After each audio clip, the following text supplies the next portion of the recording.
போன லைவ் சாட்டோட தொடர்ச்சி தான் இந்த பர்டிகுலர் வீடியோ. போன லைவ் சாட்ல எதை பத்தி பேசியிருந்தோம்னா பைனான்ஸ் இன்வெஸ்ட் பண்ண ப்ராஜெக்ட்ஸை பத்தி. அப்படி பைனான்ஸ் இன்வெஸ்ட் பண்ண ப்ராஜெக்ட்ல முதலாவது ப்ராஜெக்டை பத்தி தான் இந்த பர்டிகுலர் எபிசோட்ல பார்க்க போறோம். இந்த எபிசோட பார்க்கறதுக்கு முன்னாடி ஒரு சின்ன அனாலஜி. ஃபார் எக்ஸாம்பிள், நீங்க வீட்டுல இருந்து ஆஃபீஸ்க்கோ இல்லை ஆஃபீஸ்ல இருந்து வீட்டுக்கோ வரும்போதும் எத்தனை சிகப்பு கார்களை பார்த்தீங்கன்னு உங்ககிட்ட நான் ஒரு கேள்வி வைக்கிறேன். இது ஆக்சுவலி ஒரு ஃபேமஸான தியரி. இந்த தியரிக்கு பேர் வந்து ரெட் கார் தியரின்னு சொல்லுவாங்க. ஆக்சுவலா வந்து உங்ககிட்ட நான் கேட்டேன், நீங்க என்ன பண்ணுவீங்கன்னா, அதாவது எத்தனை சிகப்பு காரை நீங்க வழியில சந்திச்சீங்க பாத்தீங்கன்னு சொன்னா கவனிச்சிருப்பீங்க அல்லது கவனிக்காம விட்டுருப்பீங்க. பார்த்தேன், ஆனா எத்தனை பார்த்தேன்னு எண்ணிக்கை தெரியலன்ற பதில் தான் வருமே. யாருமே உங்க வீட்டுல இருந்து ஆஃபீஸ்ல இருந்து வீட்டுக்கு வரும்போதும் மொத்தமா எத்தனை சிகப்பு காரை பார்த்தோன்றது கண்டிப்பாக சொல்ல தெரியாது. இது ஒரு விஷயம். இது அப்படியே ஓரத்தில் வச்சுக்காங்க. ரெண்டாவது, இதே நான் எப்படி சொல்றேன்னா, உங்களை மறுபடியும் மாத்தி இப்படி கேட்கிறேன். ஃபார் எக்ஸாம்பிள், உங்களுக்கு ஒவ்வொரு சிகப்பு காரை நீங்க பார்த்தேன்னு சொன்னா அதுக்கு நான் $100 தரேன்னு சொன்னா நீங்க வரும்போது என்ன பண்ணிருப்பீங்கன்னா, ஆஃபீஸ்ல இருந்து வீட்டுக்கோ வீட்டுல இருந்து ஆஃபீஸ்க்கோ போகும்போது உங்களுடைய அணுகுமுறை, உங்களுடைய பார்வையை வேற மாதிரி இருக்கும். என்ன பண்ணுவீங்க? தேட ஆரம்பிச்சிருப்பீங்க. அதாவது எத்தனை சிகப்பு கலர் கார் வருதுன்னு சொல்லிட்டு சுத்தி சுத்தி பார்த்து ஓட்டம் போது லேசா கவனிக்க ஆரம்பிச்சிருப்பீங்க. எதை கவனிப்பீங்கன்னு பாத்தீங்கன்னா, சிகப்பு கலர் கார் வந்துச்சுன்னா நமக்கு $100 கிடைக்கும், 5 கார் சொன்னா $500 கிடைக்கும், 10 காரை நம்ம கண்டுபிடிச்சோம்னா $1000 கிடைக்கும். இதுதான் வந்து வாய்ப்பு, இதுதான் வந்து ஆப்பர்ச்சுனிட்டி.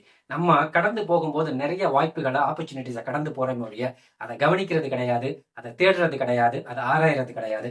அது மாதிரி ஆப்பர்ச்சுனிட்டிஸ், வாய்ப்புகளை சேர்ந்து அலசுவோம். Come on, let's get into the. இன்னைக்கு நம்ம இந்த எபிசோட்ல பார்க்கக்கூடிய ப்ராஜெக்ட் என்னன்னு பாத்தீங்கன்னா லேயர் 0, அதாவது ZROன்ற டிக்கர்ல வரக்கூடிய ஒரு ப்ராஜெக்ட். இந்த ப்ராஜெக்ட்டை பத்தி ஒரு வருஷத்துக்கு முன்னாடி நான் வீடியோ போட்டிருக்கேன். பார்க்காதவங்க கீழே டிஸ்கிரிப்ஷன்ல லிங்க் தரேன், பார்த்துக்கோங்க. இப்போ வந்து அதை பத்தின ஒரு புரிதல், அதை வந்து ஈஸியா எப்படி புரிய வைக்கிறதுன்றத சிம்பிளா உங்களுக்கு விளக்குறேன். இதுல இருந்து உங்களுக்கு வந்து லேயர் 0ட பொட்டன்ஷியல் என்ன, அட்வான்டேஜஸ் என்ன, அதனுடைய லிமிடேஷன்ஸ் என்ன, ரெட் ஃபிளாக்ஸ் என்னென்ன அந்த ப்ராஜெக்ட்ல இருக்குன்றத இன்னைக்கு ரொம்ப தெளிவாக அலசிடுவோம். சிம்பிளா சொல்றதா இருந்தா, லேயர் 0 இஸ் அன் இன்டர்நெட். எப்படி வந்து இன்டர்நெட் வந்து நமக்கு வந்து இன்னொருத்தரோட கம்யூனிகேட் பண்றதுக்கு பயனுள்ளதா இருக்கும், ஹெல்ப்ஃபுல்லா இருக்கும், அதே மாதிரி தான் லேயர் 0ன்றது ஒரு பிளாக் செயின்ல இருந்து இன்னொரு பிளாக் செயினோட கம்யூனிகேட் பண்றதுக்கு யூஸ் ஆகக்கூடிய ஒரு கருவியா தான் பாக்குறேன். இது ஒரு கம்ப்யூட்டர், சரிங்களா? ரைட், இது ஒரு கம்ப்யூட்டர். இது ஒரு இண்டிவிஜுவல் கம்ப்யூட்டர் சிஸ்டம் 1, இது ஒரு இண்டிவிஜுவல் கம்ப்யூட்டர் சிஸ்டம் 2. இது வந்து லேயர் 1. இதுவும் அதே மாதிரி என்னதான், இது ஒரு L1. இந்த கம்ப்யூட்டருக்குள்ள நிறைய என்ன டெவலப் பண்ணியிருப்போம்னு பார்த்தீங்கன்னா, அப்ளிகேஷன், சாஃப்ட்வேர்ஸ், மென்பொருள்கள் டெவலப் பண்ணியிருப்போம். அதே மாதிரி இங்கேயும் என்ன பண்ணியிருப்போம், நிறைய அப்ளிகேஷன், சாஃப்ட்வேர்ஸ், மென்பொருள்கள் டெவலப் பண்ணியிருப்போம். இதையெல்லாம் என்னன்னு சொல்லுவோம்னா L2. இதையெல்லாம் என்னன்னு சொல்லுவோம், L2. அதாவது L1ன்றது பிட்காயின், எத்ரியம், சொலோனா, அது மாதிரி. L2ன்றது பார்த்தீங்கன்னா மெட்டிஸ், இல்லைன்னா வந்து யூனிஸ்வாப், இல்லைன்னா வந்து மேட்டிக், இது மாதிரி இருக்கிறத L2ன்னு சொல்றோம். ஓகேங்களா? இப்போ வந்து நான் வந்து இங்க இருக்கக்கூடிய ஒரு டேட்டாவை இந்த கம்ப்யூட்டருக்கு கொண்டு போகணும். இதுல இருக்கக்கூடிய ஒரு டேட்டாவை இந்த கம்ப்யூட்டருக்கு கொண்டு போனோம்னா என்ன பண்ணணும்னா, இங்கிருந்து அதை காப்பி பண்ணணும். ஒரு பென் டிரைவ்லையோ சிடிலையோ ஏதோ ஒரு டிவைஸ்ல காப்பி பண்ணி நான் நடந்து போகணும். நடந்து போய் இது இந்த கம்ப்யூட்டர் எங்க இருக்கோ அந்த இடத்துல கொண்டு போய் இதை என்ன பண்ணணும், பேஸ்ட் பண்ணணும். இதுதான் ஜென்ரலா நடக்கக்கூடிய ஒரு விஷயம். இதை தவிர்க்கிறதுக்கு என்ன பண்ணியிருப்பாங்கன்னா, இது ரெண்டுத்தையும் ஒன்னோட ஒன்று என்ன பண்ணியிருப்பாங்கன்னா கனெக்ட் பண்ணியிருப்பாங்க. ஸோ இது வந்து ஒரு நெட்வொர்க். இந்த நெட்வொர்க் வந்து இன்டர்நெட்டை யூஸ் பண்ணி கனெக்ட் பண்ணியிருக்கிறதா வச்சுக்குவோம். எக்ஸாம்பிளுக்கு ஒரு லோக்கல் ஏரியா நெட்வொர்க் மாதிரி இல்லாம இன்டர்நெட் வழியாக இந்த கம்ப்யூட்டர் இணைக்கிறதா வச்சிருந்தோம்னா, இந்த டேட்டாவை நான் காப்பி பண்ணி நடந்து போய் இங்க கொடுக்கறதுக்கு பதிலாக இந்த டேட்டாவை டைரக்டா எங்கேயும் டிரான்ஸ்ஃபர் பண்ணா இங்க டிரான்ஸ்ஃபர் பண்ணலாம். அதே மாதிரி இங்க இருக்கக்கூடிய டேட்டாவை என்ன பண்ணலாம், இங்கே டிரான்ஸ்ஃபர் பண்ணலாம். இப்படி இந்த இணைக்கிறோம் இல்லையா, இந்த இன்டர்நெட், இதுதான் வந்து லேயர் 0. இதைத்தான் என்னன்னு சொல்றாங்க, லேயர் 0ன்னு சொல்றாங்க. இப்ப சிம்பிளா பாத்தீங்கன்னா, இந்த கம்ப்யூட்டர்ல இருந்து ஒரு மெயில் இந்த கம்ப்யூட்டருக்கு அனுப்பணும். அல்லது இது ஒரு மொபைல் போன் வச்சுக்கோங்க. இந்த மொபைல் போன்ல இருந்து ஒரு மெயில் வந்து இந்த மொபைல் போனுக்கு அனுப்பணும். அப்படி அனுப்பும் போதும் என்னோட இந்த mobile phone Android mobile phone, இந்த மொபைல் போன் ஆப்பிள் மொபைல் போனா இருந்தா இங்கிருந்து அனுப்ப முடியாதுன்னு சொன்னா எவ்வளவு முட்டாள்தனமா இருக்கு. அப்படித்தான் பிளாக் செயின்ஸ் இப்போ வரைக்கும் இருக்கு. இந்த பிளாக் செயின் அனுப்ப முடியாது, இந்த பிளாக் செயின் அனுப்ப முடியாதுன்னு சொல்லிட்டு. அப்படி எப்படி அதனால எதனால அது சாத்தியப்படுதுன்னா, ஆண்ட்ராய்ட்ல இருந்து iOSக்கு அனுப்ப முடியுது, ஐபோனுக்கு அனுப்ப முடியுது, விண்டோஸ் கம்ப்யூட்டர்ல இருந்து மேக் கம்ப்யூட்டருக்கோ லினக்ஸ் கம்ப்யூட்டருக்கு அனுப்ப முடியுது மெயில்னு சொன்னா, அதற்கு முக்கியமான காரணம் என்னன்னு பாத்தீங்கன்னா, TCP/IP அப்படின்னு ஒரு பர்டிகுலர் புரோட்டோகால், அதாவது transmission control protocol, internet protocol. இந்த டிரான்ஸ்மிஷன் கண்ட்ரோல் புரோட்டோகால், இன்டர்நெட் புரோட்டோகால்ன்றதான் என்னன்னு பாத்தீங்கன்னா இந்த லேயர் 0. இப்ப லேயர் 0னா என்னன்னு பாத்தீங்கன்னா, ஒரு இடத்துல எழுதப்பட்ட ஒரு ஸ்மார்ட் கான்ட்ராக்ட், ஒரு பிளாக் செயின்ல இருக்கக்கூடிய ஒரு டேட்டா, ஒரு பிளாக் செயின்ல இருக்கக்கூடிய ஒரு பர்டிகுலர் அசெட்டை வந்து இன்னொரு பிளாக் செயின், அது வேற பிளாக் செயினா இருக்கலாம், அதாவது எத்ரியம்ல இருந்து சொலோனாக்கு, சொலோனால இருந்து எத்ரியம், எத்ரியம்ல இருந்து பிடிசிக்கு, பிடிசில இருந்து சொலோனாக்கு, சொலோனால இருந்து பிடிசிக்குன்னு சொல்லிட்டு cross chain swabs, cross chain transfers எது வழியா பண்ண முடியுதுன்னு பாத்தீங்கன்னா இந்த லேயர் 0 இருக்கிறதுனால பண்ண முடியுது. இதுதான் மிக முக்கியமான அட்வான்டேஜ் ஆஃப் லேயர் 0. இதுதான் லேயர் 0. NFT கேள்விப்பட்டிருப்பீங்க. அதே மாதிரி இங்க ஒரு டெக்னாலஜி வச்சிருக்காங்க. அந்த டெக்னாலஜிக்கு பேர் வந்து OFT, அதாவது வந்து ஆம்னி செயின் ஃபஞ்சிபிள் டோக்கன்ஸ். இதுதான் OFTன்னு சொல்றாங்க. இது என்னன்னு பாத்தீங்கன்னா ஒன்றும் கிடையாது, NFTயோட ஹையர் வெர்ஷன் அல்லது அப்கிரேடட் வெர்ஷன், ERC20யோட அப்கிரேடட் வெர்ஷன் மாதிரி தான் இந்த OFTன்றது சொல்றேன். இட்ஸ் யூனிவர்சல் ஸ்டாண்டர்டா கொண்டுட்டு போகணும்னு நினைக்கிறாங்க. ஓரளவுக்கு ஒரு 55லேருந்து 85 செயின் சப்போர்ட் பண்ற மாதிரி இதை கொண்டு வந்திருக்காங்க. ஆக்சுவலி OFTனா என்னன்னு சொல்றாங்கன்னா, are tokens that move across blockchains like a data packet over the internet. அதாவது வந்து OFTன்றது ஒரு டோக்கன் தான், அதாவது பிளாக் செயினுக்குள்ள மூவ் பண்றதுக்கு யூஸ் ஆகக்கூடிய ஒரு டோக்கன். எப்படி வந்து டேட்டா பேக்கெட்டை யூஸ் பண்ணி இன்டர்நெட்குள்ள வந்து டேட்டாவை மூவ் பண்றோமோ, அப்படியே அங்க கம்யூனிகேட் பண்ணிக்கிறோமோ, அந்த மாதிரி block chain to block chain communicate பண்றதுக்கு இந்த டோக்கன்ஸ் உபயோகப்படுதுன்னு சொல்றாங்க. ஆக்சுவலா அது எப்படி ஒர்க் ஆகுதுன்னா, இட்ஸ் வெரி சிம்பிள் ப்ராசஸ்.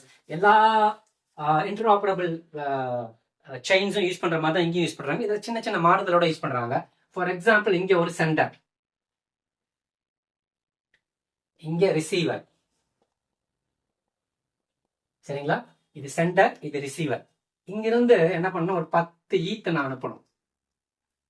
இங்க ஒரு 10 ஈத் அனுப்பணும், அதாவது வேற செயின்ல அனுப்பணும். இங்க ஒரு செயின், அதாவது செயின் A,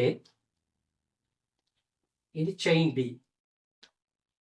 இது வேற செயின்ல ஈத் அனுப்பணும்னு வச்சுக்கோங்க. ஆக்சுவலா முன்னாடிலாம் என்ன நடக்கும்னா, இந்த ஈத்தை வந்து ராப்டு ஈத்தா மாத்தி இங்கே டிரான்ஸ்ஃபர் பண்ணுவாங்க. அப்படி டிரான்ஸ்ஃபர் பண்ண பிரிட்ஜ் பண்ணுவாங்க. அப்படி பிரிட்ஜ் பண்ணும் போது தான் நிறைய குளறுபடிகள் ஆகுது.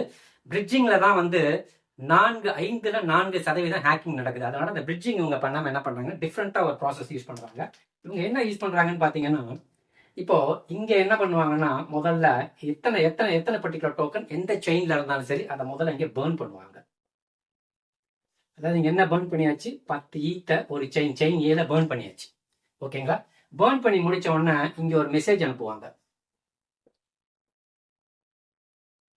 மெசேஜ், இந்த மெசேஜ் என்னன்னா 10 ஈத்து பேர்ன் பண்ணியாச்சு அப்படின்னு மெசேஜ். இந்த மெசேஜை பார்த்த உடனே இங்க என்ன ஆகும்னா, அதே 10 ஈத் வந்து செயின் B-ல வந்து மின்ட் ஆயிக்கும். அப்போ இங்க பேர்ன் பண்றாங்க, அதாவது வந்து சப்ளை விட்டு எடுத்துடுறாங்க. இங்க புது சப்ளைல வேற செயின்ல என்ன பண்றாங்க, இங்க மின் பண்ணிக்கிறாங்க. இப்ப பேர்ன் பண்ணது மீன் பண்ணது எப்படி தெரியுதுன்னு பாத்தீங்கன்னா, இந்த மெசேஜிங் வழியாக பேர்ன் பண்ணியாச்சுன்னு மெசேஜ் போகுது பாருங்க. இந்த மெசேஜ் அனுப்பதான் எது யூஸ் ஆகுதுன்னு பாத்தீங்கன்னா, இந்த லேயர் 0வோட இந்த OFT. இந்த OFT டோக்கன், அதாவது டோக்கன் வழியா டோக்கன் மாதிரி அனுப்புவாங்க. அதாவது வந்து ஒரு மெசேஜ், அதுல என்ன இருக்குன்னா, சென்டர் அட்ரஸ் இருக்கும், சென்டர் ஐடி இருக்கும், ரிசீவர் அட்ரஸ் இருக்கும், ரிசீவர் ஐடி இருக்கும், என்ன மெசேஜ்னு இருக்கும், நுவான்சஸ் இருக்கும், பிளஸ் வந்து இன்னும் ஒரு சில டேட்டா இருக்கும். இதுதான் வந்து அந்த பர்டிகுலர் பேக்கெட்ல இருக்கும், அந்த பர்டிகுலர் கண்டென்ட் இருக்கும், அந்த OFTயோட கண்டென்ட்டா இருக்கும். இந்த OFT தான் என்னன்னா மெசேஜிங். இந்த மெசேஜிங் போய் சேர்ந்த உடனே இங்க என்ன ஆகும்னா, ஆட்டோமேட்டிக்கா லிங்க் ஆயிரும். அட்வான்டேஜ்னு பாத்தீங்கன்னா, இது வந்து ஒரு கிராஸ் செயின், இன்டர்ஆப்பரபிள், இம்யூட்டபிள், செக்யூர்டு ஒரு பிளாக் செயின்னு சொல்றாங்க. இதுவெல்லாம் என்ன பெரிய பயன்னு பாத்தீங்கன்னா, நிறைய ப்ராஜெக்ட்ஸ் வந்து இதை வந்து யூஸ் பண்ண ஆரம்பிப்பாங்க. எதுக்காகன்னு பாத்தீங்கன்னா, இந்த பிரிட்ஜிங்க்கு ஒரு மாற்றாக ZRO, அதாவது இந்த OFT யூஸ் பண்ணி பண்ணுவதற்கு இது ஒரு பெரிய அட்வான்டேஜ்.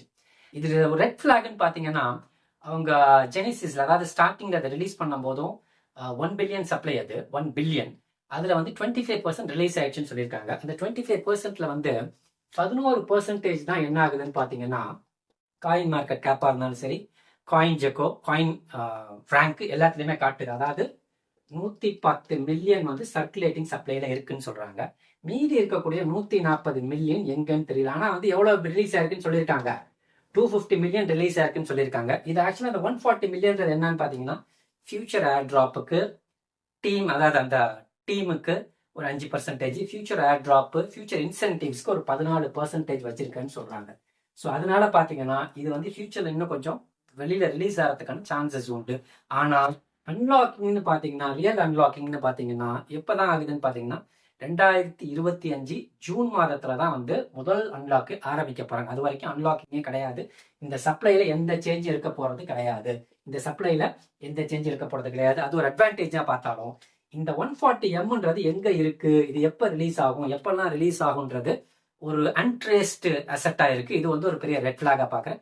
ரொம்ப நாளைக்கு அப்புறம் வந்து ஒரு பர்டிகுலர் டெக்னாலஜியை போர்டில் விளக்குற மாதிரி ஒரு வீடியோ போட்டிருக்கேன். இது வந்து நான் கடந்த ஒரு 5-6 மாதமாக இந்த மாதிரி நிறைய வீடியோஸ் நான் பண்ணதில்லை. இப்போ மறுபடியும் வீடியோஸ் ஒன்று பண்ணியிருக்கேன். ஸோ இது வந்து பைனான்ஸ் இன்வெஸ்ட் பண்ண ப்ராஜெக்ட்ஸில் இருக்கக்கூடிய முதலாவது ப்ராஜெக்ட் இசட் ஆகும். இதுக்கப்புறம் நிறைய ப்ராஜெக்ட்ஸ் இருக்கு. ஒவ்வொரு ப்ராஜெக்டா அடுத்தடுத்த ஒரு எபிசோட்ல பார்க்கலாம். Until then by from